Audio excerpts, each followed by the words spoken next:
நிமிடங்களில் பாகிஸ்தான் விமானப்படை தளங்களை அழித்தோம், இதுவே இந்தியாவின் பலம் என பிரதமர் மோடி தெரிவித்துள்ளார். பீகார் மாநிலம் கரைக்காட்டில் ரூபாய் 48,520 கோடி மதிப்புள்ள வளர்ச்சித் திட்டங்களை பிரதமர் மோடி தொடங்கி வைத்து உரையாற்றினார். அப்போது பகல்காம் தாக்குதலுக்கு கண்டனம் தெரிவித்ததோடு ஆபரேஷன் சிந்தூர் தொடர்பாக விவரித்தார். பயங்கரவாத அமைப்பின் தலைமையகத்தை தூளாக்குவதன் மூலம் அந்த வாக்குறுதி நிறைவேற்றப்பட்டுள்ளது. சில நிமிடங்களில் பாகிஸ்தான் விமானப்படை தளங்களை அழித்தும், இதுவே இந்தியாவின் பலம் என்று பெருமிதம் கொண்டார்.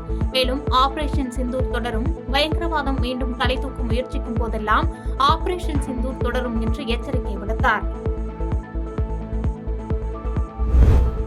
ஒடிசாவில் லஞ்ச ஒழிப்புத்துறையினர் சோதனைக்கு வருவதை அறிந்து ரூபாய் நோட்டுகளை ஜன்னல் வழியாக வீசிய அரசு தலைமை இன்ஜினியரை கைது செய்த அதிகாரிகள் விசாரணை நடத்தி வருகின்றனர். புவனேஸ்வரில் ஊரக வளர்ச்சிப் பணிகள் துறையின் இன்ஜினியராக பணியாற்றி வருபவர் வைகுந்த்நாத் சாரங்கி. இவரது வீடு மற்றும் தொடர்புடைய இடங்களில் லஞ்ச ஒழிப்புத்துறையினர் திடீரென சோதனை நடத்தினர். இந்த சோதனையின் ஒரு பகுதியாக புவனேஸ்வரில் உள்ள வீட்டில் அதிகாரிகள் வருவதை அறிந்த சாரங்கி உடனடியாக ரூபாய் 500 பணக்கட்டுகளை ஜன்னல் வழியில் தூக்கி எறிந்துள்ளார். இதனை கண்டு அதிகாரிகள் அந்த பணத்தை பறிமுதல் செய்தனர். பல்வேறு இடங்களில் நடத்தப்பட்ட சோதனையில் மொத்தம் ரூபாய் 2.1 கோடியை பறிமுதல் செய்துள்ளனர். மேலும் இது தொடர்பாக அவரை கைது செய்து விசாரித்து வருகின்றனர்.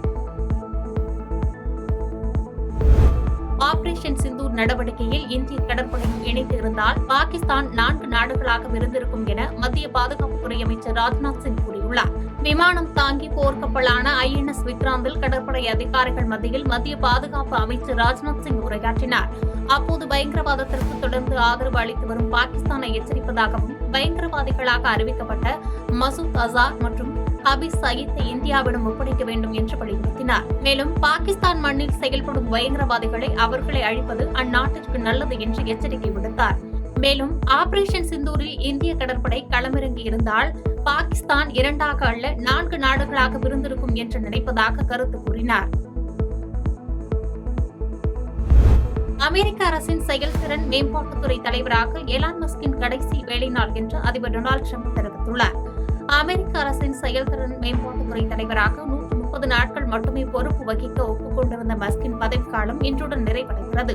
இவர் தொடர்ந்து அப்பதவியை வகிப்பார் என்று எதிர்பார்க்கப்பட்ட நிலையில் சிறப்பு அரசு ஊழியராக தனது திட்டமிடப்பட்ட பணிக்காலம் நிறைவடைந்து விட்டதாக எலான் மஸ்க் தெரிவித்திருந்தார். இந்நிலையில் எலான் மஸ்க் பதவி விலகல் குறித்து தெரிவித்துள்ள டிரம்ப், இன்றுதான் மஸ்கின் கடைசி நாள், ஆனால் அவர் அனைத்து விதங்களிலும் தங்களுக்கு உதவியாக எப்போதும் இருப்பார் என்று தெரிவித்துள்ளார். கூகுள், ஆப்பிள், மைக்ரோசாப்ட், முகநூல், இன்ஸ்டாகிராம் போன்ற தளங்களை பயன்படுத்துவோரின் கடவுச்சொற்கள் கசிந்ததாக தொழில்நுட்ப ஆராய்ச்சியாளர்கள் தெரிவித்துள்ளனர். ஆப்பிள், கூகுள், முகநூல், மைக்ரோசாப்ட், இன்ஸ்டாகிராம், ஸ்னாப்சாட் போன்ற முக்கிய தளங்களுடன் இணைக்கப்பட்டிருக்கும் 18.4 கோடிக்கு அதிகமான கணக்குகளின் பயனர் பெயர்கள், கடவுச்சொற்கள் உள்ளிட்ட தரவுகள் அடங்கிய தளத்தை சைபர் பாதுகாப்பு ஆராய்ச்சியாளர் ஒருவர் கண்டுபிடித்துள்ளார். டார்க் வலைதளத்தில் இந்த தரவுகள் விற்கப்படுவதாக தெரிவிக்கப்பட்டுள்ளது. இந்நிலையில் ஒரே பயனர் பெயர் மற்றும் கடவுச்சொல்லை சமூக ஊடகங்கள், வங்கி கணக்குகள் என அனைத்துக்கும் வைத்திருப்பவர்கள் உடனடியாக தனித்தனி கடவுச்சொல்லை மாற்ற வேண்டும் என்றும், செல்போன்களுக்கு வரும் OTP எண்ணை எக்காரணம் கொண்டும் யாருக்கும் பகிரக்கூடாது என்று அறிவுறுத்தியுள்ளார்.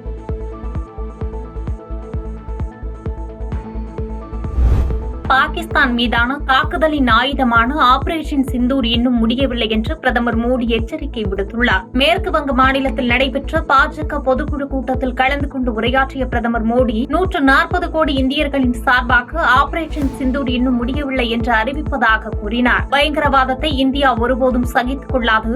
பகல்காம் தாக்குதலுக்கு பிறகு இந்தியா மீது பயங்கரவாத தாக்குதல் நடந்தால் எதிரி அதற்கு மிகப்பெரிய விலை கொடுக்க வேண்டியிருக்கும் என்று இந்தியா உலகிற்கு தெரிவித்துள்ளது என்று கூறினார். பாகிஸ்தான் அதன் தொடக்கத்திலிருந்தே பயங்கரவாதம் மற்றும் வன்முறையின் இனப்பெருக்க களமாக இருந்து வருகிறது. அதற்கு ஆபரேஷன் சிந்தூர் தங்கள் உறுதியான பதிலளிக்கும் என்று பேசினார்.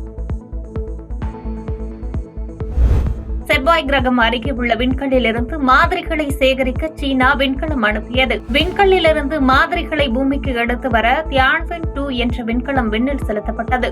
லாக்மார்க் 3P ராக்கெட் மூலம் செலுத்தப்பட்டுள்ள விண்கலம் 311P என்ற வால் நட்சத்திரத்தையும் ஆய்வு செய்யும் என்று தெரிவிக்கப்பட்டுள்ளது.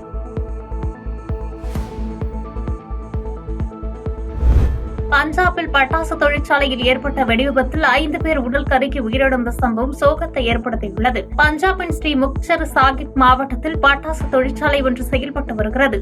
இந்த தொழிற்சாலையில் தொழிலாளர்கள் வழக்கம் போன்ற பணியில் ஈடுபட்டிருந்த போது திடீரென பயங்கர வெடி விபத்து ஏற்பட்டது. இந்த விபத்தில் 5 பேர் சம்பவ இடத்திலேயே உடல் கருகி பரிதாபமாக உயிரிழந்தனர். மேலும் 34 பேர் பலத்த காயமடைந்தனர்.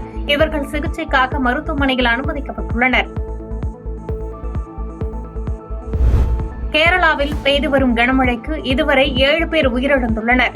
வழக்கத்திற்கு மாறாக முன்கூட்டியே மே 24ஆம் தேதி கேரளாவில் தென்மேற்கு பருவமழை தொடங்கியுள்ளது. இடைவிடாது கனமழை பெய்து வருவதால் பல்வேறு மாவட்டங்களில் மக்களின் இயல்பு வாழ்க்கை பாதிக்கப்பட்டுள்ளது. இடுக்கி, கண்ணூர், காசர்கோடு மாவட்டங்களுக்கு ரெட் அலர்ட் விடுக்கப்பட்டுள்ளது. மழை காரணமாக இடுக்கி மாவட்டத்தில் 103 வீடுகள் பகுதியாகவும் 9 வீடுகள் முற்றிலும் சேதமடைந்துள்ளன. மாநிலத்தில் மொத்தம் மழைக்கு இதுவரை 7 பேர் உயிரிழந்துள்ளனர். சுவிட்சர்லாந்தில் ஏற்பட்ட பனிச்சரிவில் சிக்கி 5 பேர் மாயமான நிலையில் அவர்களை தேடும் பணி தீவிரமாக நடைபெற்று வருகிறது. சுவிட்சர்லாந்து நாட்டின் பாலிஸ் அருகே ராட்சத பனிப்பாறை பயங்கர சத்தத்துடன் மலை வழியாக வேகமாக சரிந்தது. தொடர்ந்து அந்த பனிப்பாறை முழுவதுமாக சரிந்து அடிவாரத்திற்கு வந்தது. இதன் காரணமாக மலை அடிவாரத்தில் இருந்த ஆல்பின் என்ற கிராமம் பனிப்பாறைகள் மற்றும் பனிக்குவியல்களால் முழுவதுமாக மூடியது. முன்னதாக அந்த கிராமத்தில் இருந்த சுமார் 300க்கும் மேற்பட்ட பொதுமக்கள் அங்கிருந்து வெளியேற்றப்பட்ட போதும் துரதிருஷ்டவசமாக ராணுவ வீரர்கள் உட்பட சுமார் 5க்கும் மேற்பட்டவர்கள் அதில் மாயமாகியுள்ளனர். தொடர்ந்து பனிச்சரிவில் சிக்கி மாயமானவர்களை தீவிரமாக தேடும் பணி நடைபெற்று வருகிறது.